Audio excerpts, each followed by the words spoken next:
billahi minasyaitonir rajim. Bismillahirrahmanirrahim. Assalamualaikum warahmatullahi wabarakatuh. Alhamdulillahirabbil alamin wassalatu wassalamu ala asyrafil anbiya'i wal mursalin wa ala alihi wa sahbihi ajmain, amma ba'd. Alhamdulillah, anda bersama dengan saya Dai Aiman dalam Tanyalah Ustaz, biar tahu jangan keliru. Apa khabar penonton-penonton sekalian? Harapnya semua dalam keadaan baik, dalam keadaan kegembiraan, keseronokan, dapat pulang ke kampung bertemu dengan ibu ayah tercinta, bersempena dengan pembukaan sempadan di Tambak Johor sana. Sahabat-sahabat kita ada yang berlari-lari, ada yang menaiki motor dan kenderaan masing-masing untuk melepasi sempadan untuk kembali bersama dengan keluarga untuk menyambut bulan Ramadan yang penuh dengan barakah ini. Baik, bersempena dengan kegembiraan itu, kita nak bawakan kepada anda satu topik yang cukup menarik, iaitu Ramadan bersama keluarga. Oleh sebab itu, kita nak bersama dengan seorang ustaz yang mempunyai keluarga yang bahagia, iaitu tidak lain tidak bukan Al-Fadhil Ustaz Amran Yusof. Apa khabar Ustaz? Sihat, alhamdulillah. Masya-Allah. Alhamdulillah. Ustaz sihat ya? Sihat, alhamdulillah. Macam mana Ustaz semalam kita tengok sahabat-sahabat kita, kawan-kawan kita daripada Singapura pulang ke Malaysia Ustaz? Saya melihat satu positif lah. Bila kita ada berdekatan, kita tak berapa menghargai. Tapi bila dah lama tak jumpa, baru hadir rasa kerinduan. Allah. Ini pengajaran bagi kita untuk bersyukur dengan nikmat yang sedia ada sebelum nikmat itu ditarik. So bila mana Allah Ta'ala tahan dia 2 tahun, kemudian baru boleh balik, rasa rindu tu yang sangat-sangat. Itulah cara menghargai nikmat Tuhan. Tiba-tiba keluar Ustaz lagu Balik Kampung, oh balik kampung. Tiba-tiba keluar lagu tu Ustaz. Baik, bersempena dengan topik kita pada hari ini, Ramadan bersama keluarga. Kepada anda semua yang ingin mengajukan soalan kepada Al-Fadhil Ustaz, mungkin dah lama agaknya tak beraya ni Ustaz. Jadi mungkin banyak soalan yang nak diajukan.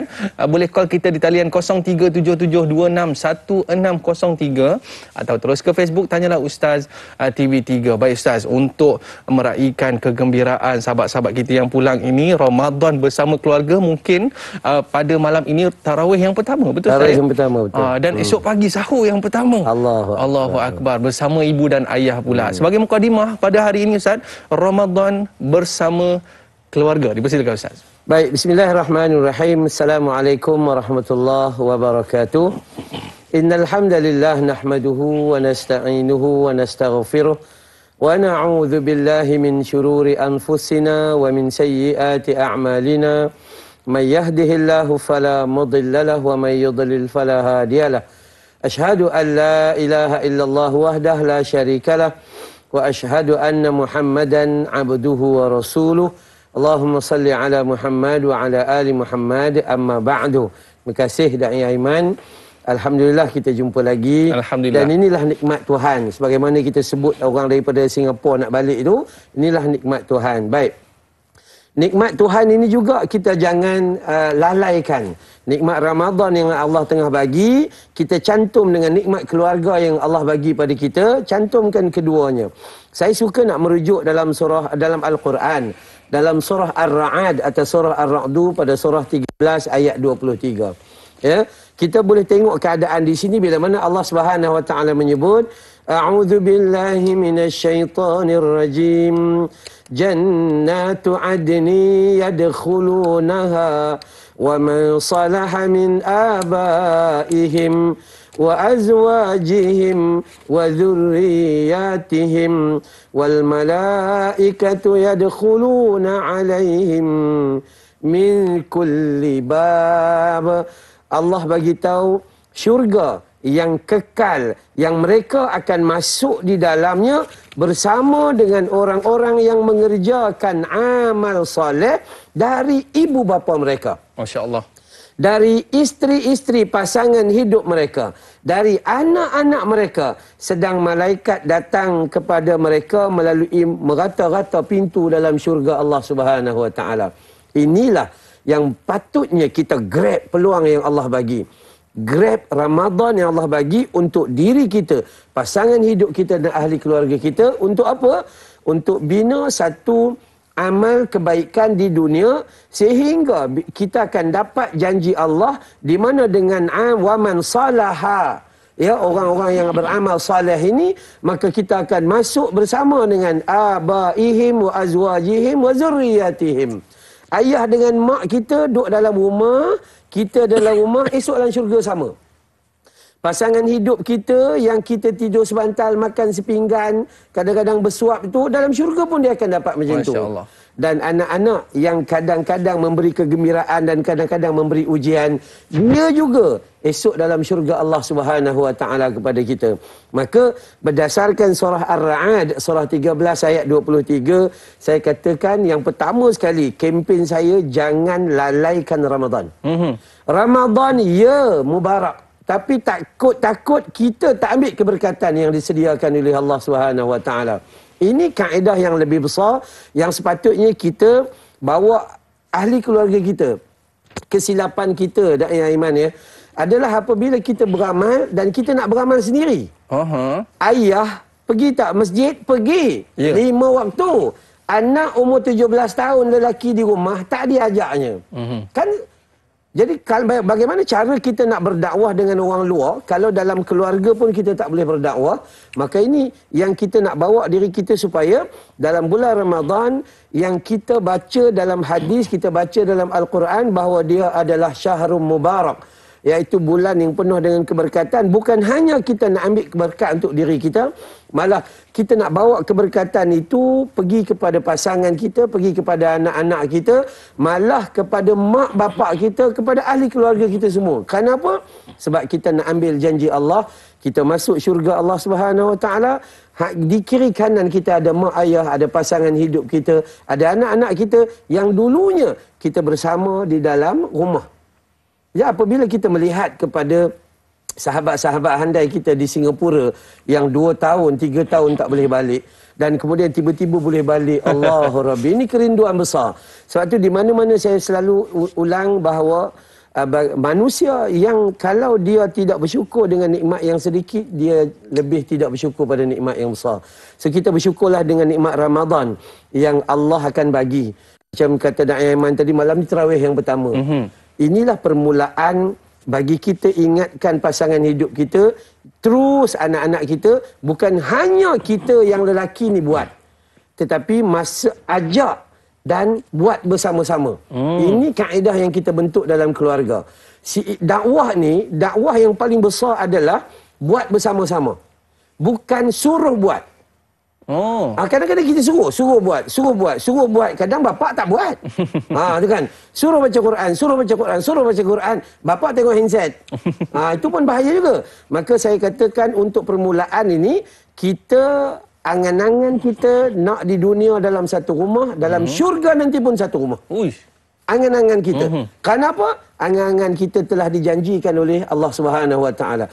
Cuma kita haruslah beramal soleh dan bawa ahli keluarga kita dalam amal soleh pada bulan Ramadan ini. InsyaAllah. Yelah, kita bukan nak masuk syurga seorang-seorang. Kita nak masuk syurga bersama dengan keluarga. Betul saja. Alhamdulillah. Jadi sahabat kita ni ada satu soalan nak tanya kepada Al-Fadhil Ustaz. Kita bersama dengan Mas Niza. Berbuka dan solat bersama keluarga adalah momen yang sangat indah dan dinantikan oleh setiap anak setiap tahun.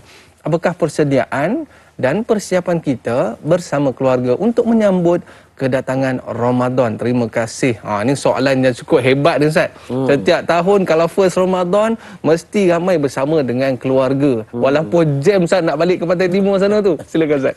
Okey, baik. Dia begini. Bila tanya tentang sahur dan iftar, saya katakan ini momen yang sangat bahagia. Sebab pada hari-hari biasa kita tak ada kesempatan nak makan sekali tau. Yang sarapan pagi kita di pejabat, anak di sekolah, isteri di rumah. Okay? Sama juga makan tengah hari kita masih di pejabat. Macam kita keluar berdakwah dan sebagainya. Waktu malam kadang-kadang pun tak sempat kita pergi ceramah di masjid. Memang tak ada kesempatan. Maka rupa-rupanya dalam tempoh setahun, Allah offer dan tawar kita kesempatan besar. Sahur, mana ada orang pergi mana-mana? Betul, Ustaz. Kan? Sahur, maka semua akan makan sekali. Iftar adalah saat yang cukup indah. Kalau makan berasingan ni rasa macam tak ada nikmat. So bila duduk dalam keluarga, alhamdulillah ini hadiah daripada Allah Ta'ala. Cuma kalau nak tengoklah, apakah keperluan kita di dalam apa kita panggil, nak bersiap nak masuk Ramadan ni, pada saya balik kampung tu ya jugalah satu nikmat lah juga. Tapi jangan balik kampung saja tarawih tak buat. Itu juga. Awak balik kampung, tinggal tarawih. Sedangkan ini adalah permulaan dan langkah pertama yang akan membuahkan hasil di kemudian hari. Betul. Kalau malam ni tinggal, ada kemungkinan semangat itu drop. Jadi saya kata, kalau betul nak masuk Ramadan Al-Mubarak, perkara pertama sekali, istighfar banyak-banyak. Istighfar. Supaya kita minta ampun, Allah kan Maha Pengampun, innallaha ghafurur rahim. Bila kita minta ampun, kita masuk Ramadan dalam keadaan waladat ummuh, seperti dilahirkan semula oleh mak kita. So tak bawa dosa masuk ke dalam bulan Ramadan, rahmat ada pada kita. Yang kedua, doa kena banyak. Allahumma a'inni ala dzikrika wa syukrika wa husni ibadatik. Ya Allah, bantu aku dalam aku ingat padamu. Kalau engkau tak bantu, ya Allah, aku sering lupa padamu. Ya Allah, bantu aku dalam aku bersyukur atas nikmat Ramadan yang kau beri padaku. Kalau engkau tak bantu, aku lalai daripada melakukan ketaatan padamu. Ya Allah, bantu aku dalam aku beramal soleh dan memperbaiki ibadah kepadamu. Kalau engkau tak bantu, maka aku lalai dari mengingatimu. Itu kena minta tolong pada Allah. Istighfar banyak, doa banyak. Ziarah mak dengan ayah ni, kalau bukan Ramadan pun kena buat. Betul. Bukan tunggu Ramadan aja. Kadang-kadang Ramadan balik pun mak dengan ayah tengok meluat. Udah baru nampak muka. Hai kan? Dah lama tak balik. Dah lama tak balik.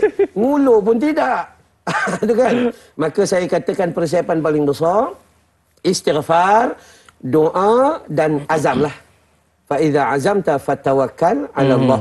Berazam untuk melakukan. Doa ni bukan hanya kita je doa. Kita doa untuk keluarga kita juga. Pastikan anak-anak kita berdoa. Istighfar, kita ajar anak-anak kita. Dan seterusnya, azam, kita azam dengan anak-anak kita sekali. Bagi tahu kita akan buat 3 perkara ni untuk berhadapan dengan Ramadan. Moga-moga Ramadan ini keberkatan dia lebih besar daripada Ramadan yang lalu. Allahu a'lam. Yelah, biasa kalau mak-mak ni kadang dia masak, Ustaz. Makan berdua laki bini, makan tak masuk, Ustaz. Ya, betul. Tiba-tiba kalau anak balik, cucu balik, Ustaz, tambah 2-3 pinggan. Seronok dapat makan bersama dengan keluarga, betul saya? Masya Allah. Jadi sahabat kita ni, Nur Ashikin nak tanya soalan. Bagaimana kita hendak merapatkan lagi hubungan silaturahim bersama ahli keluarga yang tinggal berjauhan di bulan Ramadan yang mulia ini? Ada yang masing-masing tinggal berjauhan daripada keluarga dan tak dapat untuk berpuasa bersama ibu dan ayah. Mohon pencerahan Ustaz. Terima kasih Ustaz dan Da'i. Jauh, Ustaz. Macam mana, Ustaz? Baik. Perkara pertama, kalau kita nak tengok, cara hubungan kita adalah ziarah lah. Tapi dah dia kata jauh tu, tak boleh nak kata apalah. Tapi tak jauh kot, sebab daripada Singapura boleh balik. Kan? Sebelah kan? Kita kata macam ni lah, nak 1000 daya, tak nak 1000 dalih. Kalaulah kita kata kita sibuk, kita takut Allah sibukkan betul sehingga kita kehilangan waktu untuk dia. Wish. Kalau kita kata kita sibuk, ayah, mak, sibuk dah nak balik. Saya sekarang ni jadi AJK surau. AJK jadi AJK surau, lagi sibuk. Lepas tu tak boleh tengok ziarah mak bapak. Tu salah tu. Maka, dalam usaha manusia, kalau seseorang tu usaha untuk mendapatkannya, Allah akan bagi laluan pada dia. Tapi kalau dia memang memberi alasan demi alasan, maka dia tak akan berlaku. So, bagaimana nak cantumkan hubungan silaturahim? Ziarahlah. Alhamdulillah hari ini, kalaupun kita tak dapat ziarah bersemuka, kita ada macam-macam. Ada voicemail, atau ada kita boleh guna kamera, kita boleh guna macam-macam lah sekarang ni. So yang paling penting adalah perhubungan tidak putus. Ya, perhubungan tidak putus, cantumlah. Sebab tu kalau kita baca dalam hadis Nabi SAW, Nabi ajar pada kita bagaimana nak jaga perhubungan antara sesama umat Islam yang akan menghadirkan syurga bagi semua orang. Uish, menghadirkan syurga bagi semua orang. Jumpa bagi salam, kan? Ini jumpa pun buat tak peduli je. Ya, jumpa, Assalamualaikum. Rajin sikit, Assalamualaikum warahmatullahi. Rajin sikit, Assalamualaikum warahmatullahi wabarakatuh. Tanya khabar. Kan ya. Ini semua agama suruh. Bila dia jemput kita pergi kenduri, penuhi permintaan dia. Bila dia ada masalah, kita nasihatkan dia, bantu dia. Bila dia bersin, sampai bab bersin. Nabi kata apabila sahabatmu semuslim bersin dan menyebut Alhamdulillah, doakan dia dengan Yarhamukallah. Kita pula Hashim, excuse me. Kita begitu. Kan ya? Bila dia sakit, ziarahi dia. Bila dia meninggal, bantu menguruskan jenazah sampai ke tanah perkuburan. Ini cara dia. Ini semua kaedah untuk membentuk silaturahim. Bukan hanya Ramadan, tetapi memandangkan kita nak masuk Ramadan, so kita gunalah Ramadan tu. Tapi sebelum Ramadan tu 6 perkara tadi mesti diamalkan sepanjang tahun. Tiba-tiba masuk Ramadan baru kita nak cari, maka kita kehilangan 11 bulan. Masya Allah. Dari Muharram sampai Sya'ban kita hilang. Tiba-tiba Ramadan baru kita nak pulun, rasa tak cukup waktu kot. Kan? Jadi apa pun kita grab waktu tu sebab nikmat terlalu besar yang Allah bagi. Maknanya Ustaz, kita bila kita balik kampung bersama dengan mak ayah ni, kita refresh balik. Ya, apa sebenarnya yang biasa kita buat, bagi salam, tadarus, solat jemaah bersama dan sebagainya. Dan banyak lagi kita akan bertanyakan sampai ni. Makan bersuap Ustaz ya. Allah. Masya Allah, itu rindulah momen seperti itu. Kita berehat seketika para penonton, kembali selepas ini. Tanyalah Ustaz, biar tahu jangan keliru.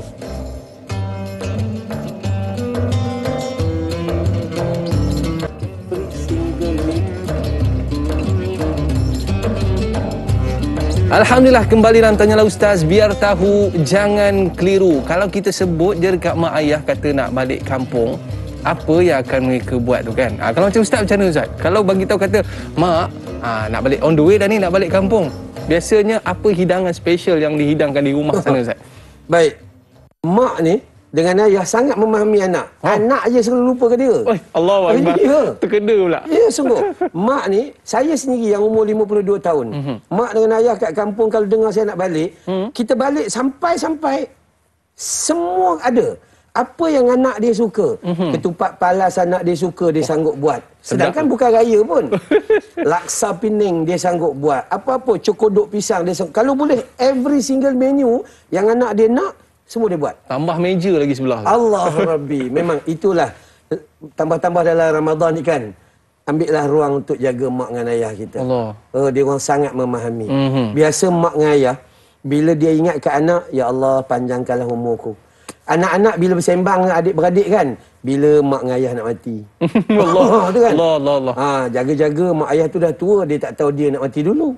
Ini bahaya yang kita selalu kita terlepas pandang. Ini salah satu kebaikan yang perlu kita lihat pada ibu bapa kita kan. Mungkin one day kita pula kena jaga dia Ustaz kan? Betul. Dan mungkin sahabat kita nak tanya tentang daripada Kak Ju Zabidi, apakah amalan sunnah yang dilakukan oleh Nabi Muhammad SAW yang boleh kita contohi ketika menyambut Ramadan bersama keluarga? Silakan Ustaz.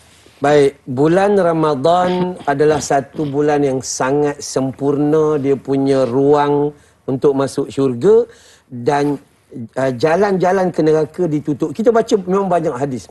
Terutama kalau kita baca dalam Quran surah Al-Baqarah pada surah yang kedua pada ayat 183, Allah kata la'allakum tattaqun. Orang bulan Ramadan ni dia memang suruh kita puasa. Ya ayyuhalladzina amanu kutiba alaikumus siyamu kama kutiba alal ladzina min qablikum la'allakum tattaqun. Puasalah Ramadan ni. Kami bagi puasa untuk apa? La'allakum tattaqun. Agar diangkat kamu jadi orang bertakwa, asbab dengan takwa itu nak bawa masuk dalam syurga Allah Subhanahu Wa Taala. Jadi jangan kita saja ketua keluarga untuk dia saja buat amal, tapi dia bawa keluarga dia. Kita tengok dari sudut situ, maka apa kita nak buat Ramadan? Ramadan macam tadi kita kata istighfar, doa dan azam. Bila dah masuk Ramadan buat apa? Ajak keluarga kita betulkan niat supaya lillahi ta'ala. Bawa doa yang kita duk baca, inna salati wa nusuki wa mahyaya wa mamati lillahi rabbil alamin. Buat apa pun untuk Allah Tuhan sekalian alam. Bentuk niat yang jelas keikhlasan dia. Ketika kita ada ruang untuk bersahur bersama, buat sama-sama, mak tolong bagi ruang kepada anak-anak supaya dia dapat bantu menguruskan. Ni mak ni sampai tak cukup tidur bulan Ramadan, cengkung. Kenapa kan? Sebab dia pulun. Sebab sahur kita ni, orang Melayu, dia punya sahur ni dahsyat. Dahsyat sangat-sangat da'i. Kalau tengok sahur kita, tak macam sahur Nabi. Nabi ni ala-ala kad saja. Kan? Kita sahur kita, dah macam kenduri arwah. Sahur kita macam-macam lauk je. Patut mak tak cukup tidur. Pagi-pagi pukul 4 bunyi ketang-tung, marah ke masak gitu kan. Kalaulah sahur macam kenduri arwah, kau tunggu kan. Tunggu apa? Berbuka kan mau kenduri kahwin lauknya. Allahu Akbar. Allah. Maka Kak Ju Zabidi yang tanya tadi tu, saya selalu kata macam ni lah untuk kita. Kita ambil sahur tu kerana di dalamnya ada keberkatan. Manusia bila dia dalam keberkatan, dia teruja melakukan kebaikan. Dia terhindar daripada segala dosa dan kemaksiatan. So apa yang dia boleh buat adalah dia menggunakan sahur, bangun sahur walaupun hanya seteguk air. Bersama ahli keluarga. Persiapan itu mak-mak ajak anak-anak buat sekali. Dan sahur ni harus dibetulkan juga. Jangan makan semata-mata kemudian nyambung tidur. Sahur adalah waktu di mana dalam hadis Muslim menyebut bahawa Allah turun ke langit dunia, lalu memakbulkan doa pada siapa yang berdoa dan kemudian menunaikan permintaan pada siapa yang meminta dan melindungi pada orang yang memohon perlindungan. Maka saat itu paling tidak 2 rakaat tahajud saya rasa cukup kot. Cukup lah. Kan? Disebabkan malam tadi kita dah buat 8 tambah 3 atau 20 tambah 3. So bangun tu, waktu sahur bukan hanya untuk makan. Tapi untuk balik kepada Allah Ta'ala, untuk ambil ruang yang Allah tengah buka saat kita istimewa kita dengan Allah Subhanahu Wa Taala. Banyakkan zikrullah, banyakkan istighfar pada waktu tu. Banyaklah kalau nak ikut Kak Ju tanya apakah amalan-amalan, saya kata mulakan yang tu. Jaga sahur dengan istimewa.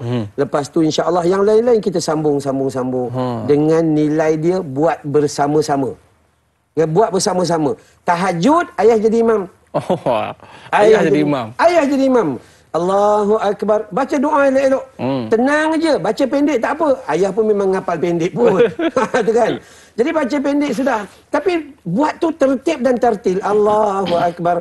Allahu Akbar kabira. Walhamdulillahi kathira. Subhanallahi bukratan wa asila. Baca Fatihah. Selesai. Qul ya ayyuhal kafirun. Kan cukup. Tapi dekat belakang kita ada isteri, ada anak-anak. Allahu Rabbi subhanallah. Ini nikmat anugerah Tuhan.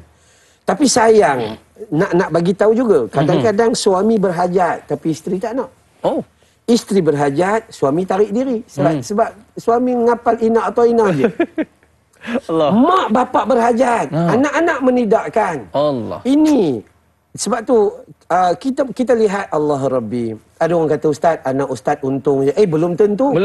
Belum tentu.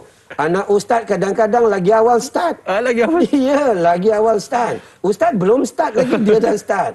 Kan? Tak. Kita melihat, saya selalu kata bahawa inilah kehidupan kita.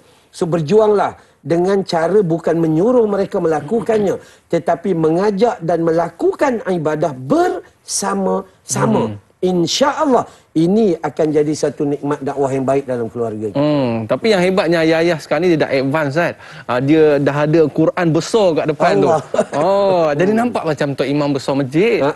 Jadi alhamdulillah dengan cara seperti itu dapat mewujudkan jemaah yang orang kata harmoni di dalam rumah. Itulah. Baik Ustaz, kita ada pemanggil di talian. Assalamualaikum. Waalaikumsalam warahmatullahi wabarakatuh. Dai Aiman dan Ustaz Amran Yusof. Saya Omar Abdul Majid dari Felda Cini Timur 3, Pekan Faham. Assalamualaikum Ustaz dan Dai. Waalaikumsalam warahmatullahi wabarakatuh. Selamat menyambut Ramadan Al-Mubarak Ustaz dan Dai. Esok kita sama-sama berpuasa ya. InsyaAllah. Jadi soalan saya begini Ustaz. Kadang-kadang ialah bersama keluarga ini, itu yang paling ditunggu oleh ibu dan ayah ya. Termasuklah saya sendiri Ustaz dan Dai. Persoalannya Ustaz, kadang-kadang anak tu lama dah tak jumpa. 2, 3, 4 tahun dah sekali jumpa. Tapi balik musim-musim macam ini balik macam tak ada je. Dia mereka ni kadang-kadang dia tak ada kemesraan sangatlah Ustaz. Kerana apa? Apa yang dibuatnya kadang-kadang dia tak pergi pun tengok ke mak masak di dapur, tak bersembang sangat pun dengan ayah. Kerana apa? Kemesraan tu kurang sikit dan kadang-kadang tu tak ada lah Ustaz. Dia tengok gadget lagi lama pada tengok muka kita ni. Jadi itu yang jadi masalah Ustaz. Jadi kalau boleh Ustaz berikan kaedah terbaik, tip-tip yang terbaik lah, supaya bila balik bersama keluarga tu biarlah ada kemesraannya, ada orang kata keseronokannya. Jangan buat hal sendiri je. Ibu ayah tu dibiar begitu je. Jadi ibu ayah ni kadang-kadang dia kecil hati juga, Ustaz. Maksudlah saya juga. Betul. Jadi Masya itulah, Allah. kebersamaan tu tak ada, kemesraan tu tak ada, walaupun jarang berjumpa. Itu soalan saya, Ustaz dan Terima Da'i. Terima kasih banyak, Ustaz dan Da'i. Assalamualaikum. Waalaikumsalam warahmatullahi wabarakatuh. Tapi kadang-kadang mak ayah dia kata tak apalah, yang penting anak-anak balik tak apa, dapat tengok depan mata pun tak apa dah lah. Hai. Macam mana tu Ustaz? Da'i Aiman, mak dengan ayah pun manusia. Betul. Mak dengan ayah pun manusia. Ya, jiwa mak dengan ayah kau baliklah aku rindu. Tapi bila balik, setiap seorang daripada kita main tolak WhatsApp aja kan. Begini, sembang dengan mak tak nak, sembang dengan ayah tak nak. Kemudian pakat tidur anak beranak dia. Dan jadikan rumah sebagai istana hinggap semata-mata. Dan kemudian dia duduk tu, dia pergi tidur je. Lepas sarapan dia keluar, pergi merayau sana. Dengan mak, dengan ayah dia tak masuk. Cik Omar kata tu bukan satu benda yang jarang berlaku. Betul. Malah itulah yang berlaku. Sehingga mak dengan ayah kecil hati. Kenapa persoalan dia? Kenapa jadi gitu? Disebabkan ziarah seorang anak kepada mak ayah itu, dia hanya berlaku pada musim-musim tertentu. Bila nak rasa seronok raya, dia balik. Bila musim buah, dia balik. Bawa balik dengan lori sekali musim buah. Itu anak-anak, ya. Kemudian bila dia jarang balik, maka rasa macam jarak, ada jarak tau di antara kita. Ayah nak tanya, 4 tahun tak balik. Kan macam itu Umar kata, 4 tahun tak balik. Tengok pun, Aiman ke siapa ni? Dah berubah tu kan. Apa cerita ni? Tak. Untuk jadi suasana tu dibuang, adalah kita menjadi kebiasaan ziarah. Kebiasaan ziarah. Ya, kebiasaan ziarah ini menjadikan tanggungjawab kita kata, Allah Subhanahu Wa Taala bagi tahu dalam surah An-Nisa surah keempat ayat 36, wa'budullaha wa la tusyriku bihi syai'a wa bil walidaini ihsana. Perkara kedua selepas kepada Allah, pi mak bapak. So kalau kita sekadar balik musim buah apa sebuah ini kan ni, ini sebab tu kadang-kadang mak bapak dia terkesan. Akhirnya dia jumpa dengan ustaz, kata ustaz, anak saya kalau tak balik pun tak apa Ustaz. Balik kita daripada pagi pukul 4 pagi sampai malam tak tidur, siapkan makan untuk dia orang. Tak ada seorang pun pergi ke dapur tolong gitu gini. Bukan dia suruh tolong. Teman sembang dia pun cukup. Cukup dah. Sebab selama ni kita tak tolong dia pun. Kan? Ayah duk tergontang-gontang kanting seorang kat depan tu. Saya yang lain kita dengan handphone lah cari. Nak balik tu. Ada wifi tak Dok? Itu. Itu cucu tanya. Cucu tanya. Kan, ada wifi tak? Anak saya sendiri pun kata, balik kampung, internet kata, saya kata hampa sibuk pasal internet. Perhubungan dengan hampa dengan Tuhan pernah tanya tak? Kita duk nak cari perhubungan ni kan. Tapi perhubungan Tuhan macam mana cerita? Maka sebab tu kalau Aiman, kita ada masa lagi untuk ni kan? Okey, baik. Saya selalu menyebut tentang bagaimana Ustaz Datuk Samsuri Ahmad, orang Penang, ya, dia bagi satu kesimpulan sangat cantik. Anak-anak dia memandang mak bapak dalam pelbagai hal. Kadang-kadang bila mak bapak umur 60 tahun, dapat KWSP, mak dapat setengah juta, ayah dapat setengah juta, dapat 1 juta. Banyak. Masa ni, anak-anak akan pandang mak bapak macam bola keranjang. Bola keranjang? Berebut nak ambil. Perasan tengok bola keranjang? Berebut. Anak-anak kau ni, Angah nak ambil ayah, adik nak ambil ayah, Acu nak ambil ayah. Pasal apa? KWSP baru dapat. Bukan yang 10,000 ni, yang 1 juta ni. Yang 1 juta. Esok ayah dah naik umur 65, duit habis. 65 duit habis. Badan sihat. Duit habis lah. Masa tu mereka anggap ayah dengan mak ni macam bola sepak. Waktu tu siapa nak jaga? Kita jawab lepas ni Ustaz. Okey, boleh. Tak ada masalah. Waktu tu mungkin mak dengan ayah dah duduk atas katil dah terlantar atas katil Ustaz. Waktu tu siapa nak jaga? Kita jawab lepas ni Para penonton jangan ke mana-mana. Kita kembali, minta maaf saya. Kita kembali selepas ini. Tanyalah Ustaz, biar tahu, jangan keliru.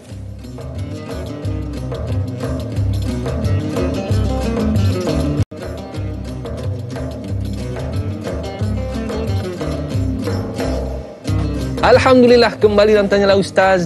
Biar tahu, jangan keliru. Bola keranjang. Itu biasa orang perempuan punya kegemaran, Ustaz. Main bola keranjang. Baling sana, baling sini kan. Tapi itu satu perumpamaan yang pada saya cukup dekat dengan kita. Bila mak ayah kaya raya, kereta besar, rumah besar, waktu tu semua berebut. Biar aculah yang jaga. Biar Kak Long lah yang jaga.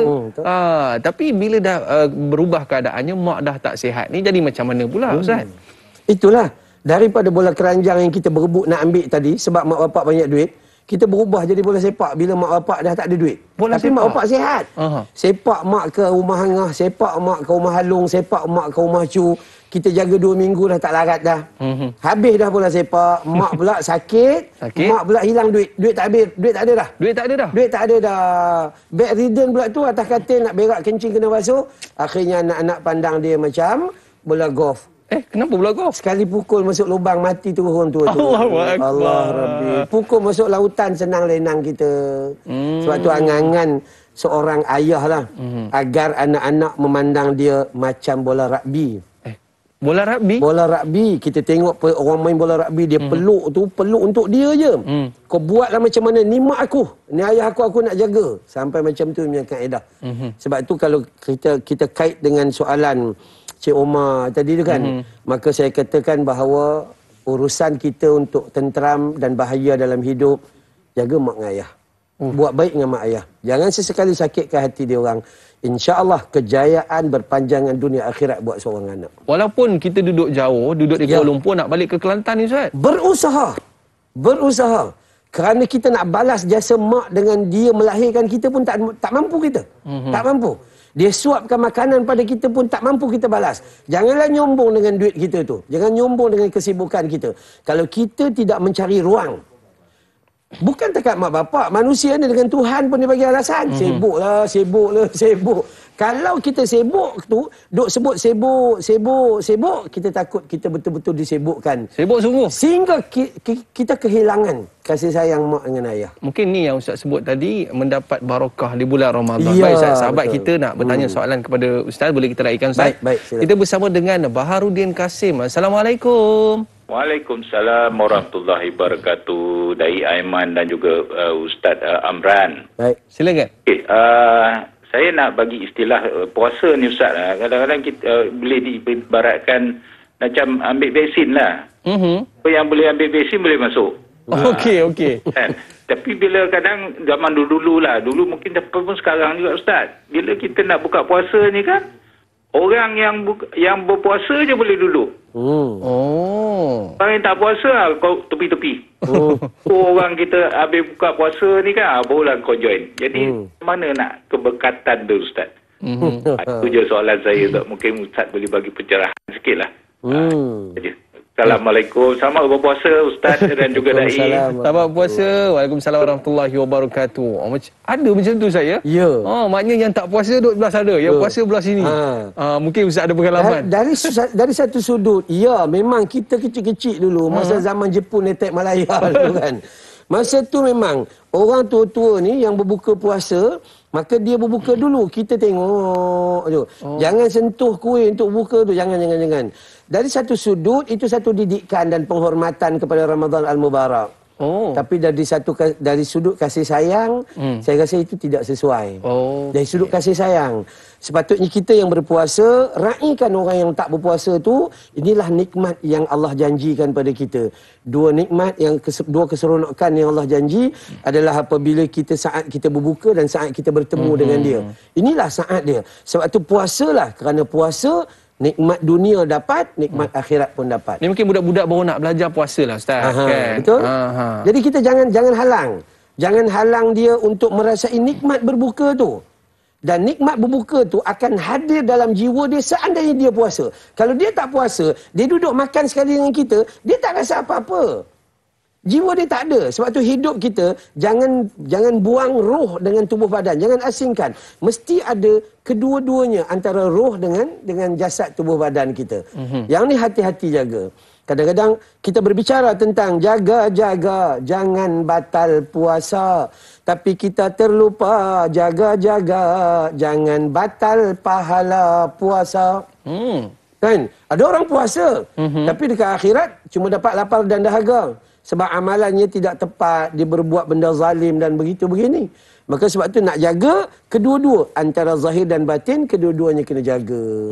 Wallahu a'lam. Maknanya kita kena jaga juga ni, terbatal pahala puasa. Ya. Tiba-tiba dapat lapar dan dahaga je. Jadi Imran Syakir ni ada satu soalan yang menarik Ustaz, kita nak kongsikan bersama dengan penonton-penonton kita di rumah. Sekiranya ahli perempuan dalam keluarga seperti ibu kakak tidak pergi ke surau ketika tarawih, yakni bukan atas sebab keuzuran, tetapi ahli lelaki keluarganya pergi. Adakah ahli lelaki dalam keluarga lebih afdal di rumah tarawih bersama keluarganya atau di surau bersama jemaah tarawih? Nak jemaah di rumah ke di surau ni, Ustaz? Baik. Kedudukan seorang lelaki adalah di masjid. Oh, Di masjid. Adalah di masjid. Terutama pada kita yang lemah. Yang lemah memang eloklah duduk belakang Tok Imam. Kalau duduk kat rumah, tak buat rasanya. Kan? Maka buat secara berjamaah itu lebih utama. Baik. Persoalan dia adalah, yang lelaki semua pergi. Yang perempuan tak pergi. Persoalan dia, kenapa perempuan tak pergi? Itu kena sebelum jawab. Okey, perempuan tak pergi sebab dia orang kena ada baby kecil. Rumah bersepa-sepa, nak siapkan besok anak nak pergi sekolah. Itu dan ini sebab PDPR dah tak ada sekarang. So, semua nak kena bersemuka. Banyak urusan kerja kat rumah. Tak ada masalah, perempuan boleh solat dalam rumah. Berjamaah dalam kalangan perempuan yang 3-4 orang tu. Berjamaah. Buat dekat rumah. Tak payah susah-susah. Maka dia biarlah kat situ. Tanggungjawab untuk mengimarahkan masjid adalah pada orang lelaki. Tapi kalau orang perempuan, bila ada ruang dia untuk pergi ke masjid, dipersilakan. Sebab dekat masjid tu lebih besar lah. Kita dapat kebaikan itu, langkah kanan, keampunan, langkah kiri, ditingkatkan keimanan. Tapi bila wanita ada urusan anak kecil, sehingga dia membiarkan rumah tangga dia berantakan, tidak diurus dengan baik, maka elok dia buat kat rumah. Buat baca yang mudah-mudah, baca solat tarawih, 2 rakaat pertama, apa-apa nak baca lah, tak ada masalah. Habis dah 4 rakaat, rasa macam dahaga, pergi balik ke meja makan, badak berendam 2-3 biji ada, makan lagi, sambung. Maksudnya, solat pun dia dapat, tengok anak pun dia dapat, urus rumah tangga pun dia dapat. Yang kita nak tekan adalah kita ar-rijalun qawwamuna 'alan nisa. Wallahu. Maknanya yang menjadi keutamaan adalah di masjid. Di masjid. Okey, baik. Sahabat kita Sarah Rasid nak tanya soalan, bagaimana seorang suami ataupun ayah sebagai ketua keluarga perlu menyusun jadual agar Ramadan dimanfaatkan sepenuhnya dengan perkara yang berfaedah seperti membaca Quran, qiyamul lail bersama. Yang kedua, adakah dengan menyediakan tabung di rumah cara mendidik anak-anak untuk bersedekah, terutamanya di bulan Ramadan yang mula seperti mana bertepatan dengan hadis Nabi SAW, sedekah pada bulan Ramadan adalah mustajab sepanjang masa. Dan contohi akhlak Nabi SAW yang sangat pemurah di bulan Ramadan ibarat lebih pantas dari angin yang bertiup. Yang pertama sekali Ustaz, jadual. Macam mana ni nak susun jadual? Sebenarnya suami tak payah susun jadual sebab Allah Ta'ala dengan Nabi dah susun jadual tu. Kan? Ramadan memang telah dijadualkan. Kehidupan kita telah dijadualkan. Bangun awal, solat tahajud. Memang jadual tu ada dalam susunan Islam. Tapi kita terkejut, tak tahajud. Itu jadi masalahnya. Baik, suami tidak perlu meletakkan jadual, tapi suami perlu memberi faham kepada keluarga, jadual kita telah disusun dengan begitu sempurna oleh Allah dan Rasul. Bangun tidur, solat tahajud sama-sama.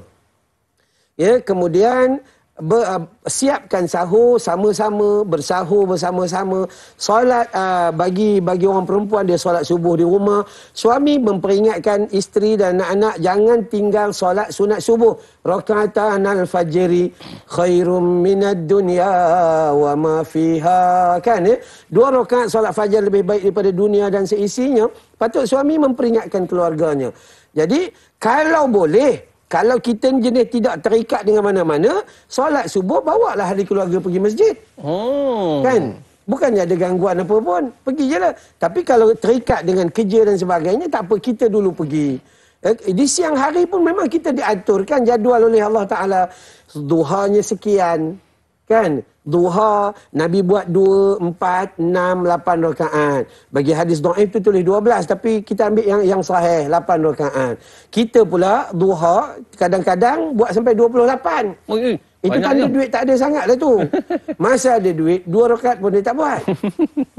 Masuk Zuhur, Nabi ajar Qabliyah, Zuhur dan Ba'diyah. Semua telah direncanakan dalam Islam.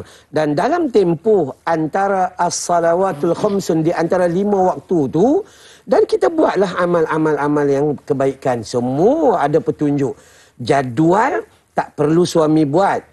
Tapi jadual, suami cuma bagi tahu kepada anak-anak dan ahli keluarga bahawa semua itu telah terbukti dalam offer daripada Allah Ta'ala. Ya? Bayangkan, cuba tengok Allah offer kita tentang puasa. Man sama Ramadana imanan wahtisaban ghufira lahu ma taqaddama min zanbi. Siapa jaga puasa yang baik? Itu jadual kita sebenarnya. Puasa tu, kita duk sibuk tentang baca Quran. Puasa kita rosak. Ya, yang besar dulu. Ya, jaga puasa. Sebab orang yang puasa kerana Allah, orang yang puasa mencari nikmat dan pahala daripada Allah, ghufira lahu ma taqaddama min zanbi. Diampun dosa mereka semua. Mudah-mudahan Allah ampunkan dosa kita kalau kita betul-betul berpuasa di bulan Ramadan. Ustaz, tabung. Lepas ni kita nak cerita pasal tabung, Ustaz. Adakah perlu kita letak tabung di rumah nak giatkan anak-anak kita untuk bersedekah? Para penonton, jangan ke mana-mana, kembali selepas ini Tanyalah Ustaz, biar tahu, jangan keliru.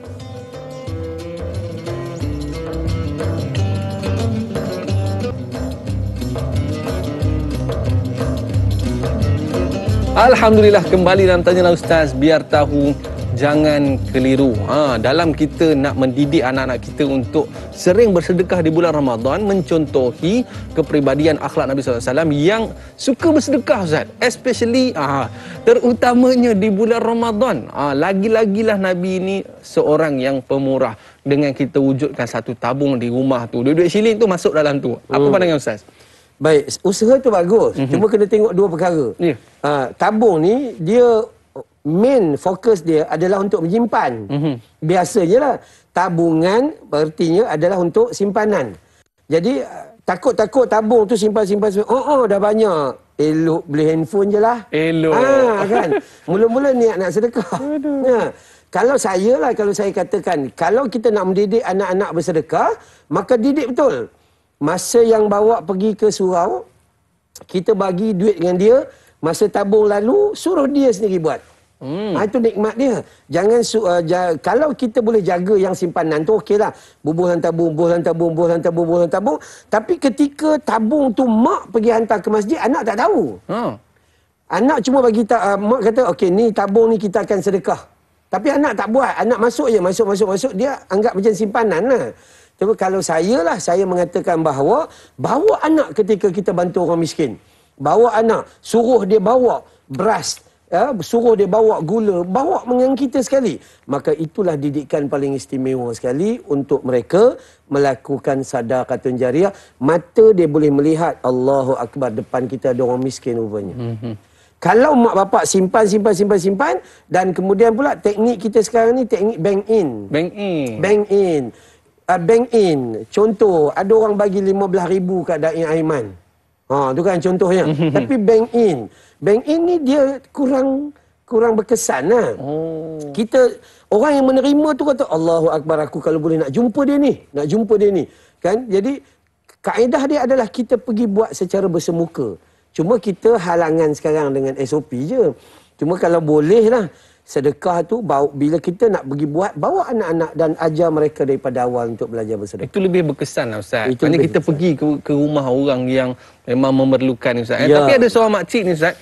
Dia bawa saya 1 tong minyak tu, Ustaz. Penuh dengan duit shilling. Dia kata ni sedekah subuh makcik. Ni untuk sekolah tahfiz, Ustaz. Masya Allah. Yelah, sebab orang perempuan dia susah nak ke masjid. Betul. Jadi dia buat kaedah macam tu. Jadi sahabat kita di talian nak bersama dengan Al-Fadhil Ustaz. Boleh kita raikan, Ustaz? Sila. Kita bersama dengan Ismail Mat Isa. Assalamualaikum. Waalaikumsalam warahmatullahi wabarakatuh. Da'i Iman Ustaz. Alhamdulillah, syukur saya pagi ini dah selamat sampai ke Kedah daripada Sungai Buloh malam tadi. Masya Allah. Alhamdulillah. Okey, begini Ustaz, soalan saya. Bagaimanakah cara terbaik di bulan Ramadan bersama keluarga agar seisi rumah dapat beramal merebut ganjaran pahala sebanyak mungkin pada bulan yang penuh berkah ini. Itu soalan saya pagi ini. Terima kasih. Assalamualaikum warahmatullahi wabarakatuh dan selamat berpuasa insya-Allah. Masya-Allah. Terima kasih Ismail Mak Isa. Satu soalan yang cukup menarik Ustaz. Bagaimanakah kita nak merebut amalan di bulan Ramadan ni supaya kita dapat menggapai keberkatan di dalam bulan ini Ustaz? Kalimah pertama adalah bersama dalam beramal.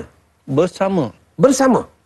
Ayah nak buat, ajak pasangan hidup. Pasangan hidup, mak, jom anak-anak.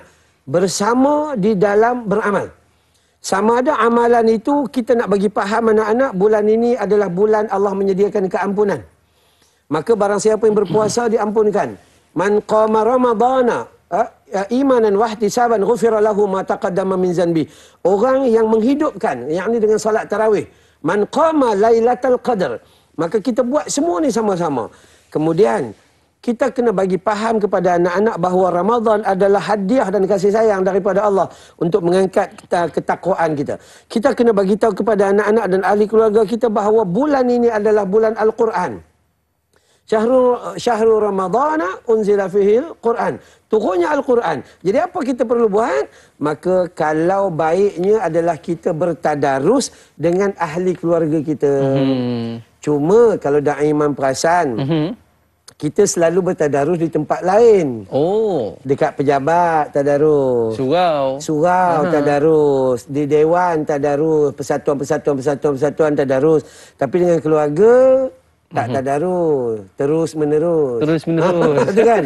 Itulah. Jadi kita bila fikir tentang keluarga, maka kita katakan bahawa kaedah yang terbaik adalah kita bertadarus dengan keluarga.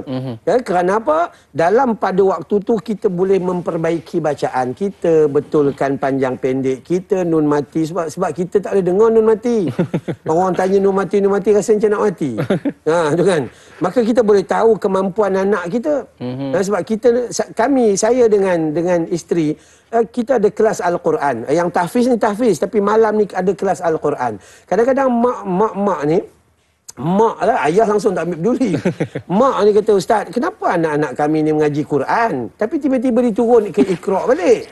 Kan? Sedangkan kita nak bagi tahu bahawa pentingnya membaca Al-Quran seperti mana telah diturunkan oleh Allah kepada Jibril dan dibagi kepada Nabi SAW. Maka kita patutnya, kalau Cik Ismail tadi kata, cara terbaik adalah bersama di dalam beramal. Sahur tadi bersama, solat sunat tahajud bersama, kemudian yang pergi surau lah. Ketika berpuasa dalam rumah kita, mengingati sama-sama. Waktu berbuka bersama, banyak buat dalam hal-hal yang bersama, terutama tadi kita cari syafaat Al-Quran. Buat bersama-sama. InsyaAllah inilah Da'i Aiman, kalau kita baca hadis, Nabi pun suruh kita makan dalam berjamaah. Turun keberkatan tu. Jadi dalam hal kita berbuka puasa, maka kita cuba untuk berbuka bersama dengan keluarga. Inilah ruang untuk bila kita lama tak tengok anak kita secara dekat. Sebab duk lalu zoom lalu macam tu ya. Kadang-kadang masing-masing duduk dalam bilik lain-lain dalam satu rumah, pakai WhatsApp je. Dalam grup keluarga. Kan? Mak masak, mak update status, ambil gambar prap, kata siap dah. Asam pedas ikan pari. Turun makan. Allah, Aiman, kalau kita ingat balik, hati-hati dengan handphone. Satu ketika dulu masa tak ada handphone, kita berusaha untuk pergi cari orang.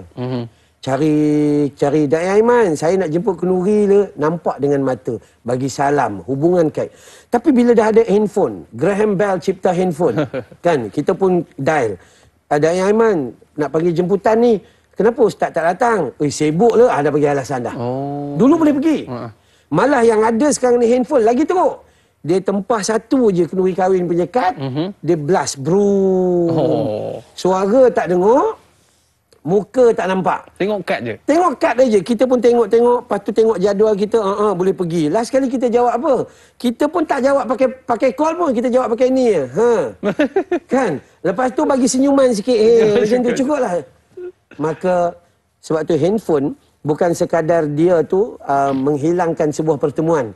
tapi dia mematikan sebuah perbualan dan silaturahim. Sangat-sangat kita takut. Maknanya dia smartphone, Ustaz. Maknanya kita pun kena jadi smart juga. Ya, Ustaz, betul. Baik. Sahabat kita, Ruby Abu Bakar ada satu soalan, Ustaz. Bagi seseorang yang telah kehilangan ahli keluarga, bagaimanakah caranya hendak menjadikan aktiviti Ramadan bersama keluarga ini satu keperluan untuk mengambil keberkatan Ramadan yang hanya datang setahun sekali untuk berkumpul bersama keluarga tersayang?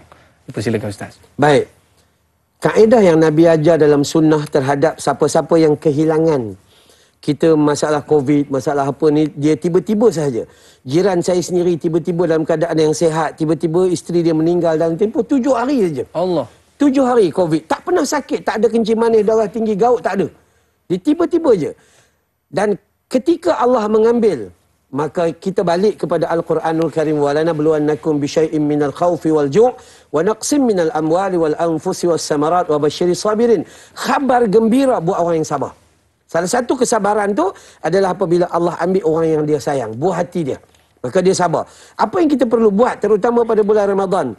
Yang pertama sekali, apabila kita nak beramal dalam keluarga untuk membantu si mati, doa jangan ditinggalkan. Allahumma ighfir laha warhamha wa'afiha wa'fu anha. Kalau mak, kalau saudara perempuan. Allahumma ighfir lahu warhamhu wa'afihi wa'fu anhu. Ya Allah, ampuni dia, rahmati dia, ya Allah. Maafkan dia, kasihani dia, ya Allah. Doa jangan ditinggalkan. Jangan doa benda yang pelik-pelik. Kita tak payah minta, ya Allah, duitku kurang, tambahilah. Cukuplah sikit-sikit, banyak benar dah dapat, kan? Kemudian selepas kita berdoa, bulan Ramadan ni, kita ajak anak-anak kita bersama-sama melakukan wakaf bagi pihak si mati. Oh. Cari pusat tahfiz Da'i Haiman. Cari pusat tahfiz Ustaz Amran contohlah, bukan promo, bukan. Tapi nak bagi tahu. Cari masjid, cari tu wakaf yang kekal. Cari wakaf kekal. So pakat-pakat bersama-sama. Tengok ahli keluarga ada 6 orang, 7 orang, masing-masing ada duit seorang sikit, tambah dan beri bantuan. Itu niat untuk siapa? Niat untuk si mati.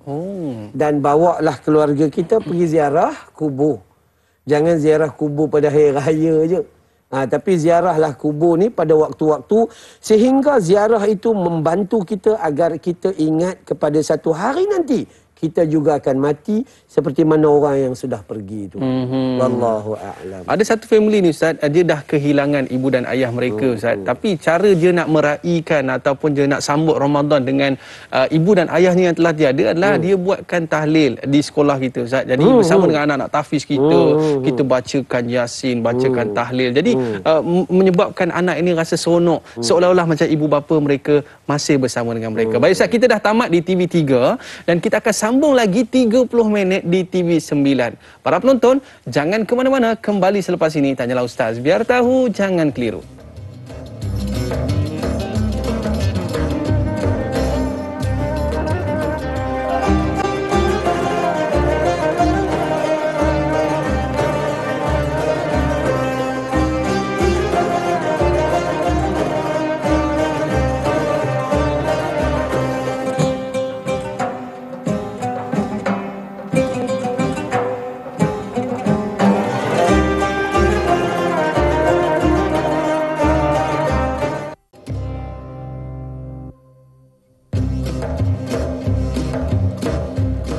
Alhamdulillah, kembali dalam Tanyalah Ustaz. Biar tahu, jangan keliru. Kembali bersama dengan kita dalam Tanyalah Ustaz. Pada hari ini membincangkan satu topik yang cukup menarik dan cukup gembira, iaitu Ramadan bersama keluarga. Siapa tak gembira kalau dapat rasa air tangan mak sendiri bila mana berbuka puasa nanti? Baik, jadi sahabat kita di Facebook ada nak tanya satu soalan. Ramdeseru. Soalannya, terdapat satu hadis mengatakan makanlah bersama-sama, janganlah makan sendiri-sendiri, kerana sungguhnya makanan satu orang itu cukup untuk 2 orang. Soalan saya, adakah semakin jumlah orang yang turut makan bersama sekeluarga maka keberkatan semakin bertambah? Mohon penjelasan Ustaz, terima kasih. Macam itu, Ustaz, Ya, betul. Bagi orang makan. Dia Nabi kata tu kalau yang seorang sebenarnya cukup untuk 2 orang. Cuma kita tu tamak alubah. Itu aja. Ya, maka Kata Nabi memang keberkatan dia adalah apabila kita makan secara jamaah. Makan beramai-ramai. So, para sahabat, bila dia makan dalam satu talam atau dalam satu bekas, dia akan ambil makanan dan tolak pergi ke kawan kita, ke kawan dia dulu. Hak dia tu dia ambil sikit. Kalau kita nyangkul ke kita dulu. Kalau kita. Gitu. Maka sebab tu kaedah dia adalah makan bersama. Cuma, makan bersama ni pun ikut kaedah juga. Janganlah makan sampai mumbung macam ni nasi Arab. Begitu kan. Jangan juga. Kita harus... Pertama kita lihat teknik pemakanan Nabi. Waktu Nabi katalah Nabi berbuka, Nabi makan macam mana. Contoh Nabi kata, makanlah kamu dengan beberapa suapan sekadar menegakkan tulang belakangmu. Beberapa suapan sekadar. Maksudnya makan untuk hidup, bukan hidup untuk makan. Itu. Ni kita pula, Nabi kata beberapa suapan, kita beberapa pinggan. Ada lain. Silap. Sehingga Nabi kata, seandainya tidak mencukupi, isi perut kita makanan sepertiga, minuman sepertiga, sepertiga dibiarkan untuk pernafasan. Kita pula ambil 3/3 terus. Udah jadi gitu. Sebab tu akhirnya solat maghrib tu, lepas tu solat maghrib, angkat takbir je, Allah, betul menguap. Kan? Maka ya betul, makan bersama-sama itu satu keberkatan. Tapi memilih cara dan kuantiti makanan itu seharusnya bersandarkan kepada hadis dan sunnah Nabi SAW. Nabi kata kalau nak masak ni kena masak lebih saja. Ya. Masak lebih tu kenapa? Disebabkan kita mencari ruang untuk bersedekah. Kalau kita baca dalam kitab Muhimmah, Nabi pesan masaklah banyakkan kuah. Banyakkan kuah. Katalah kita beli tu lauk tu kecil sikit untuk kita dan keluarga kita. So masak banyak bagi kuah, bagi dah rasa. Ambil kuah tu, letak bagi satu mangkuk jiran belah kanan, satu mangkuk jiran sebelah kiri. Bila jiran terima, janganlah tengok air, kuah je. Kuah je. Gitu. Aduh. Perbuatan tu yang penting. Amalan tu penting. Memang pada hakikatnya bersedekah ni kita sedekah yang paling kita sayang, yang lebih baik. Tapi kalau kita bagi, kita nak makan apa? Kan? Jadi paling tidaklah kita share kan. Kuah tu pun jadilah. Jangan balik bekal kosong pula ya. Macam tu pula. Tapi biasanya kalau kita bagi, biasa mak kita masak lebih, dia ada suruh kita bagi kepada jiran. Betul. Dan jiran kata sekejap. Dia pun bagi lauk yang sama. Ya, itu lauk, pengalaman. Pengalaman. Itu pengalaman. Saya dulu masa kecil, kita termasuk orang yang baik sikit. Orang yang baik sikit. Mak kata, mak buat cokodok satu talam tak tahu berapa banyak. Kita ngantar rumah ni, satgi bawa balik satu. Ngantar rumah tu. Satu kampung, rumah 20 buah rumah. Hari tu boleh makan 21 kulit. Masya Allah. Masya Allah. Tapi sekarang dah tak ada. Budaya tu dah tak ada. Baik Ustaz. Sahabat kita ada satu soalan ni. Dia nak tanya berdasarkan hadis dari Salman Al-Farisi radhiyallahu an, menyatakan bahawa amalan sunat pada bulan puasa diberi pahala seperti amalan fardu. Manakala setiap amalan fardu pula pahalanya seperti 70 amalan fardu di bulan yang lain. Apakah sunnah, amalan-amalan sunnah dan sunat yang perlu kita dan ahli keluarga lakukan agar mendapat ganjaran seperti itu? Silakan Ustaz. Baik, yang pertama hadis tu dhaif. Yang pertama. So saya lebih suka tekan macam mana tahu? Jangan nampak yang sunat tapi tertinggal yang fardu. Okey, kita pulun nak solat tarawih berjamaah. Insya tak jemaah. Solat insya kat rumah baru pergi tarawih. Dia memang tak kena. Kita pulun nak sembahyang raya, subuh tak sembahyang. Kita pulun nak baca Quran bulan Ramadan. Mak bapak dah 3 bulan kau tak telefon. Tu kan. Melihat sunnah yang sunat dengan sunnah yang wajib. Itu lebih. Sunnah ni apa? Amal Nabi, percakapan Nabi dan pengakuan Nabi. So apa-apa yang sunnah yang wajib harus kita jaga. Contohnya solat fardu. Harus solat di awal waktu. Solatnya berpandukan kepada sunnah Nabi SAW.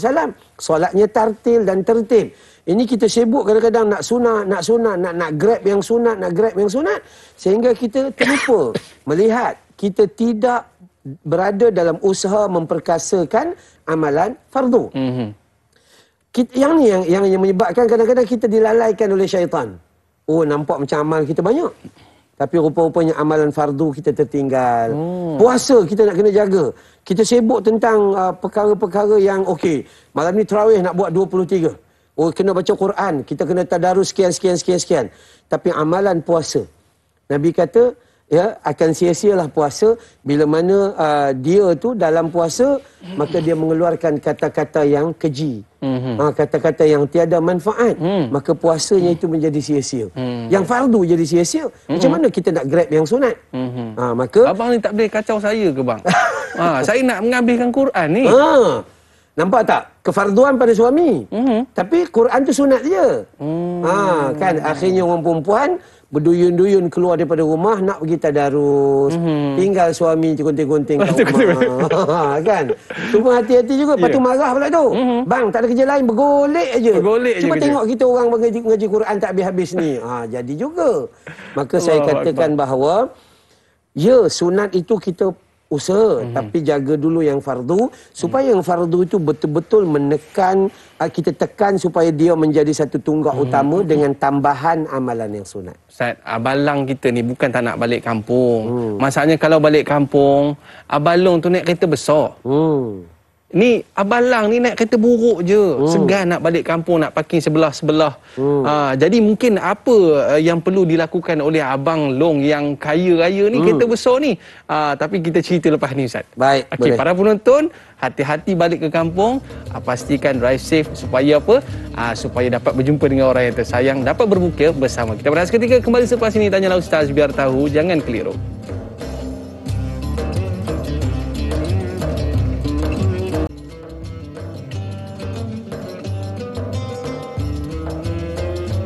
Alhamdulillah, kembali dalam Tanyalah Ustaz, biar tahu, jangan keliru. Dah sampai kampung ke belum tu? Ada yang dah sampai kampung, duduk bersama dengan ahli keluarga, duduk depan TV, Ustaz. Menyaksikan Tanyalah Ustaz pada pagi ini berkaitan dengan Ramadan bersama keluarga. Tapi, yalah Ustaz, ya, Abang Lang ni segan nak balik. Dia kereta buruk je. Ya, Abang Long ni kereta besar. Segannya nak balik. Jadi menyebabkan benda ni kita membesar sama-sama. Makan nasi sama, ikan goreng pun sama, Ustaz. Tapi macam mana Abang ni boleh jadi kaya, Abang Lang ni jadi miskin? Apa tanggungjawab sebagai adik-beradik ni, Ustaz? Dipersilakan. Pertama sekali, hubungan kasih sayang tak ada kaitan dengan harta dan jawatan serta kedudukan dia. Hubungan kasih sayang adalah hubungan yang dihadiahkan oleh Allah Subhanahu Wa Taala. Itu satu. Yang dia tidak boleh menjadikan satu halangan. Yang kedua, harta juga adalah hadiah dan cubaan yang Allah Ta'ala bagi. Bagi orang yang rasa macam ni, ya, memang betul. Seorang manusia, bila mana dia duduk dalam keadaan yang nampak dia rasa rendah, berbanding yang balik pakai kereta besar tu, kereta dia 10 kali berhenti. Overheating. Kan? 10 kali berhenti. Orang tu duduk telefon, bila sampai. Dia kata malu, Ustaz. Malu tengok dia orang parking. Saya parking jauh tu. Dekat surau. So, siapa kena main peranan? Yang main peranan adalah yang berjawatan tinggi. Yang main peranan adalah yang berkereta besar, yang berduit banyak. Sepatutnya dialah yang main peranan. Sehingga adik-beradik dia yang susah tidak rasa satu gap yang besar. Ya, dia sini telefon, "Dek, jom. Tak apa, abang uruskan. Nak balik duit tak ada. Tak apa, kau bagi nombor akaun. Tak apa, kita share seorang sikit. Kita bukan orang lain. Nampak? Main peranan pada orang yang ada harta. Tapi kalau orang ada harta, nyombong, tak boleh lah. Maka sebab tu kita ni kena ajar diri kita untuk selalu berjumpa. Jangan jarang. Bila jarang jumpa, macam kata Cik Omar Majid tadi lah. Bila jarang tu kita rasa macam pelik. Macam, ini siapa? Dia macam tu. Dah jarang jumpa. So, ziarah, orang miskin, dia bukan tak mau balik. Tapi, RM50 dia tu, dia boleh beli beras, dia boleh beli ikan kering untuk anak dia dan sebagainya, boleh bayar bil api. Kita yang ada duit ni, kita yang memulakan. Kita pergi ziarah dia, kita pergi bantu dia dan kita hantar bantuan kepada dia. Dan masa nak balik kampung, kita sepatutnya tanya, kau balik tak tahun ni? Tak balik lah, rasa macam tak cukup. Tak apa. Abang kan ada. Kan? Adik-beradik kita kan ada. Ini nikmat yang ada pada manusia yang memahami tentang miskin bukan satu halangan, kaya tu satu keberkatan yang boleh kita bantu ahli keluarga kita. Macam cerita apa tu Ustaz? Cerita Ahmad Albab. Ahmad Albab. Dia bagi kepada dia punya adik-beradik yang lain tu, nah, ambil hadiah ni bawa balik kepada mak ayah. Macam tu kan. Nak ceritanya ini tanggungjawab kepada ahli keluarga yang lebih berkemampuan untuk membantu adik-beradik yang lain. Yang best Ustaz, dia siap ada tabung keluarga lagi. Untuk membantu adik-beradik yang susah. Sahabat kita, Pak Su Lee Romli nak tanya soalan. Adakah orang yang tinggal di rumah jagaan warga mas tanpa keluarga sendiri dikira bersama keluarga juga, sedangkan mereka juga sebatang kara tetapi satu agama? Ni Ustaz, bukan semua orang diberi kelebihan dengan mempunyai keluarga yang besar. Boleh jadi mereka sebatang kara. Bagaimana Ustaz? Di sini saya rasa sedih bila kita melakukan ziarah, kita melakukan penilaian di satu-satu tempat dan kita dapati ramai yang duduk dekat rumah orang tua-tua ni bukan tak ada orang, bukan tak ada ahli keluarga, tapi rupa-rupanya tidak diambil peduli oleh ahli keluarga. Kadang-kadang ada anak-anak bagi alasan kami ni tak ada kesempatan nak jaga mak tinggal seorang, mak pula tu nyanyuk. Jadi kami tinggal kat rumah orang tua-tua, kami bayar 2,500 sebulan Ustaz. Alasan tu. Cuba betul-betul tanya mak. Mak nak ke duduk kat situ? Tak nak. Kalau boleh nak, mak nak duduk rumah hucu, duduk rumah hangah kan sebagainya. Tapi inilah. Jadi cuma bila ada sebahagian manusia yang dipilih oleh Allah Ta'ala untuk diuji dengan duduk di kat rumah orang tua-tua dan sebagainya. Jadi mereka ni macam mana? Yang paling penting mereka ini sentiasa mendapat keberkatan daripada Allah kerana ujian tu. Janji sabar, wabasyiris sabirin, khabar gembira buat orang yang sabar. Kalaulah tiba-tiba anak tak mengambil berat tentang dia, maka dia tak apa ditinggalkan untuk Allah Subhanahu Wa Taala. Kenapa? Kita cerita pasal anak tu imam. Anak ustaz pun buat perangai Ustaz. Ya, betul. Bukan kata anak ustaz, anak Nabi Adam pun dia bunuh adik dia sendiri, Qabil bunuh Habil. Kalau kita komplain bini kita tak dengar cakap, asyik beli tudung bawal tenggiri kembung jenah aja. Isteri Nabi Nuh kafir. Kalau kita nak cerita pasal adik-beradik kita tak nak bantu kita, adik-beradik kita cuma kurang telefon aja. Adik-beradik Nabi Yusuf campak dia dalam perigi buta. Kan? Jadi ujian kita terlalu kecil berbanding dengan ujian para Nabi dan Rasul. Maka jom, yang pertama kita kena faham, kita dah buat ke belum sebelum melihat orang lain? Kita tu dah buat ke belum? Ketua keluarga dah buat ke belum? Bila dia dah buat, panggil ahli keluarganya, isterinya. Okey, bangun tahajud, kejut sekali, terutama bulan Ramadan. Sehingga Nabi kata kalau dia tak bangun, percikkan air ke wajahnya. Kita pakai share botol siram bunga satu. Tu kan ya. Anak-anak semuanya. Inilah ruang untuk kita sama-sama. Sebab kita baca dalam hadis, Nabi kata ad-dinun nasihah. Agama itu adalah nasihat. Agama bila ada, dia menasihati kita kepada Allah Ta'ala. Menasihati kita untuk taat kepada Allah. Menasihati kita untuk pergi kepada Al-Quran. Menasihati kita untuk mengikuti sunnah Nabi SAW. Dan kita bawa nasihat itu masuk dalam ahli keluarga kita. InsyaAllah takkan ada rumah jagaan orang tua-tua ni. Kalau masing-masing mengambil peranan. Tapi bila ada manusia-manusia yang ramai mengabaikan, kita terasa begitu sedih lah. Yang ni kita harus betulkan dah. Terutama pada keberkatan Ramadan, siapa yang ada mak bapak sebelum kita mati, bukan sebelum dia mati. Sebelum kita mati, khidmatlah, bagi perform yang 110%. Wallahu a'lam. Allahu akbar. Sebab bersempena dengan bulan Ramadan ni Ustaz. Ramadan ni bulan yang penuh dengan keberkatan dan kita nak korek keberkatan tu daripada kedua ibu bapa kita Ustaz ya. Mungkin kita balik ni sehari 2 hari je. Dan 2 hari inilah masa yang paling berharga untuk kita nak dapat keberkatan dalam hidup Ustaz ya. Saya semalam ceramah di Pejabat Agama Daerah Jasin. Kami sentuh tentang bagaimana nak masuk syurga. Jangan remehkan perkara kecil. Jangan remeh. Ustaz, saya balik 2 hari. Ada kemungkinan ketika awak balik 2 hari itulah Allah buka pintu syurga Allah Subhanahu Wa Taala. Masya-Allah. Ada kemungkinan ketika kita berdoa, ya Allah, ya Allah, ya Allah, mengadu betul. Rupa-rupanya saat itu Allah buka syurga Allah Subhanahu Wa Taala pada kita. Ada kemungkinan bila kita duduk dalam keadaan terdesak, tiba-tiba subhanallah, subhanallah, subhanallah kan. Rupanya yang itulah. Maka kita ambil Ramadan sungguh-sungguh. Masya Allah, ini yang kita nak gapai. Dan ini paling penting Ustaz.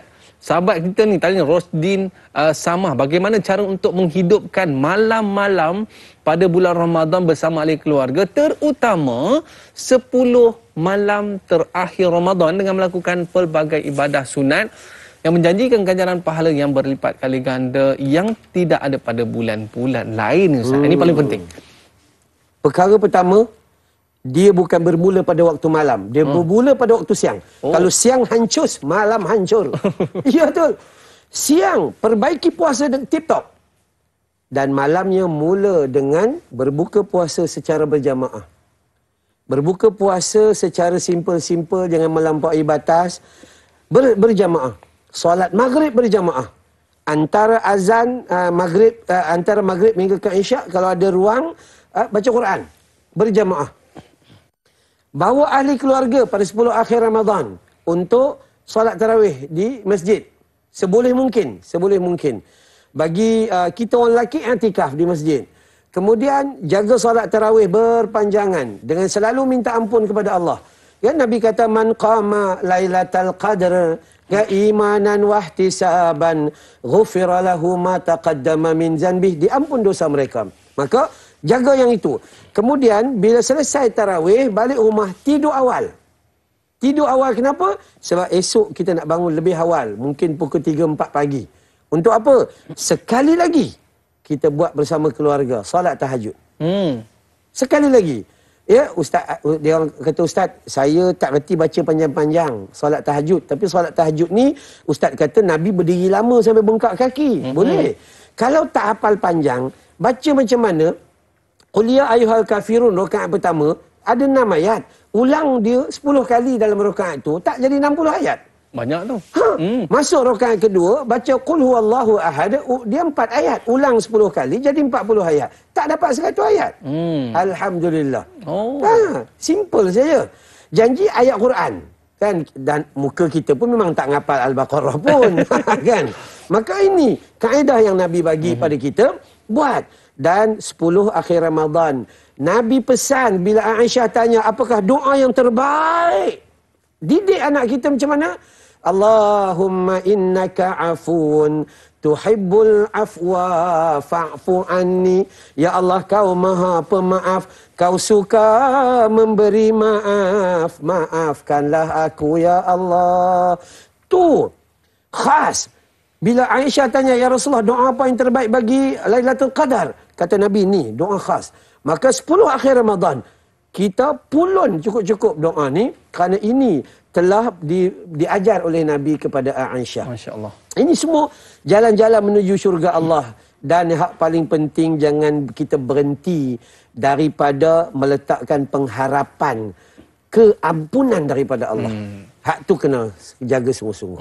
Baik Ustaz, saya terdengar dalam sebuah hadis Nabi SAW, orang yang terbaik ni Ustaz adalah orang yang terbaik terbaik kepada ahli keluarganya. Ya. Mungkin di akhir-akhir siaran kita ni Ustaz, mungkin dia orang ni balik kampung mungkin 2 hari, 3 hari je. Apa benda yang terbaik yang boleh kita lakukan ni Ustaz kepada ibu dan ayah kita dan juga dalam ahli keluarga kita ni Ustaz? Dipersilakan. Saya memilih kata-kata Imam Hasan Al-Basri. Dia mengatakan, demi Allah, tak ada sesuatu yang lebih mententeramkan hati seseorang Muslim melebihi saat dia melihat orang tuanya, anak-anaknya, pasangannya atau saudaranya menjadi hamba yang taat kepada Allah. Sehingga selain membawa anggota keluarganya itu pergi kepada Allah, ya, itu satu-satu kemurnian yang sangat mutlak dalam diri dia. Maka itulah keindahan kita berkeluarga. Diri kita, mak bapak kita, pasangan hidup kita, anak-anak kita nak didik mereka menjadi orang yang kekal, menjadi hamba yang taat kepada Allah. Itu satu kegembiraan yang cukup seronok. Itu paling utama. Paling utama. Saya sempat semalam solat berjamaah bersama pelajar tahfiz saya. Dan yang jadi imam semalam adalah anak lelaki saya. Masya Allah. Bila kita duduk sini, dia baca ayat Quran, kita rasa, ya Allah, rasa sebab dalam hati. Seronok bila dia baca Quran jadi imam. Sekolah tahfiz dia baca ayat-ayat tu lainlah sikit. Kan? Maka kita akan rasa, oh, inilah indah dan nikmatnya Masya Tuhan Allah bagi pada kita. Apa lagi? Apa lagi yang kita nak? Betul. Melainkan ahli keluarga yang taat kepada Allah Ta'ala. Guna kesempatan. Ada mak bapak, ada mak bapak. So, apa kita boleh buat? Taat kepada mereka. Khidmat kepada mereka. Ada pasangan hidup. Bagi jagaan yang sempurna. Ada suami, isteri ni semua. Dan kemudian ada anak-anak. Jadikan anak-anak sebagai bahan dan jalan untuk kita masuk dalam syurga Allah SWT. InsyaAllah. Inilah hebatnya Ramadan bersama keluarga. Baik Ustaz, sebagai penutup ni mungkin Ustaz boleh imamkan doa kita Ustaz. Baik. Tafadhal. A'udzubillahi minasyaitonirrajim. Bismillahirrahmanirrahim.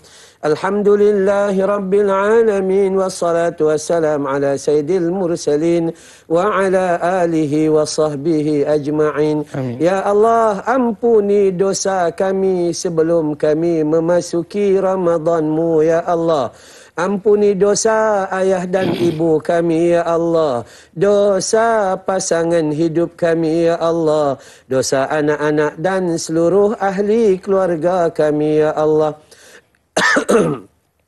Ya Allah, kurniakan kekuatan agar kami dapat sama-sama beramal ibadah terhadap-Mu ya Allah. Agar kami menjadi keluarga yang bahagia di dunia dan juga beruntung di akhirat ya Allah.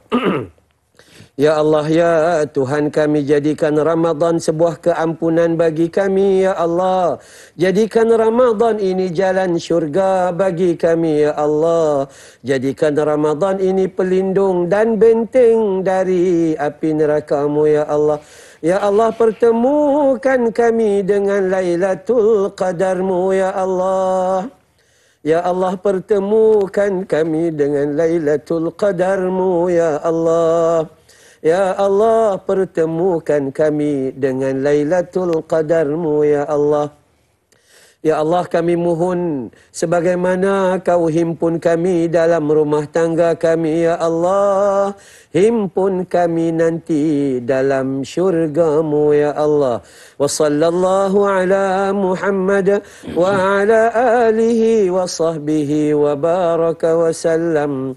Walhamdulillahi Rabbil Alamin. Amin, amin ya Rabbal Alamin. Terima kasih Al-Fadhil Ustaz atas penjelasan yang diberikan. Dan para penonton, esok temu janji kita bersama dengan sahabat saya, moderator Da'i Luqman dan panel Ustaz Muhammad Ilyas Ismail dalam topik perbincangan kelebihan bulan Ramadan. Baik para penonton, terima kasih atas kesetiaan anda semua. Saya Da'i Aiman mohon maaf di atas lanjur kata terlajak bicara. Selamat menyambut bulan Ramadan.